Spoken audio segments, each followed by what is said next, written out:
let's begin. This video is about your God-given endocannabinoid system, which means endogenous cannabinoids. The body produces its own cannabinoids, so therefore we do not need to smoke marijuana, which has its own health effects. You can smoke as much as you like, and it probably won't lead to death, but it will lead to disease.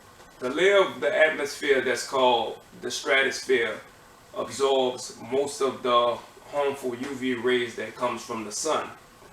The earth has to have a certain temperature. If not, then it would destroy the life on earth. So creation is smart and in this way, right? Knowing these things. People, once you start to burn a plant, not only do you produce harmful volatile organic compounds, hydrocarbons, you just alter the chemical structure of the plant. Now it becomes toxic, it becomes harmful to you. And these are the things that start to create diseases. Some of the health effects are schizophrenia, memory impairment, induced psychosis. A lot of people end up in psychiatric wards. I know a lot of y'all want to disagree, but go look that up.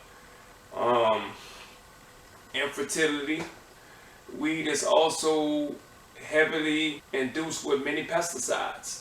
Vaping is not safe also due to causing different health effects dealing with the respiratory system, mainly in the throat region.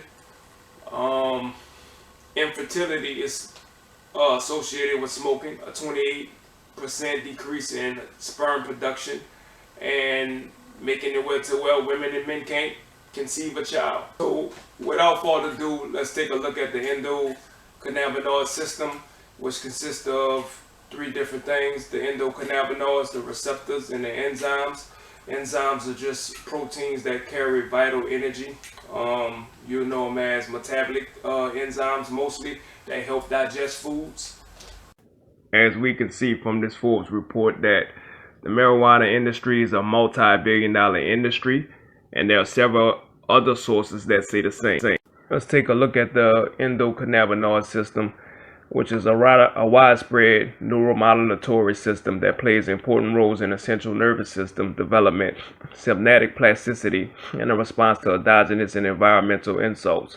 The ECS is comprised of cannabinoid receptors, endogenous cannabinoids, and the enzymes responsible for the synthesis and degradation of the endocannabinoids. The most abundant cannabinoid receptor is CB1 cannabinoid receptors. However, CB2 cannabinoid receptors, transient receptor potential channels, and peroxisome proliferator activated receptors are also engaged by some cannabinoids. So this is why we have the receptors. Doesn't mean you have them because you have to smoke weed. So your endocannabinoid system is involved in homeostasis, just like your respiratory system would be and your urinary system would be. It regulates sleep, mood, appetite, memory, reproduction, fertility. That's why you see it all over the body with different receptors. Two of the endocannabinoids produced by the body are anandamide and neurocyanidoglycerol. So the receptors are made to function with the endocannabinoid system and the cannabinoids that it makes.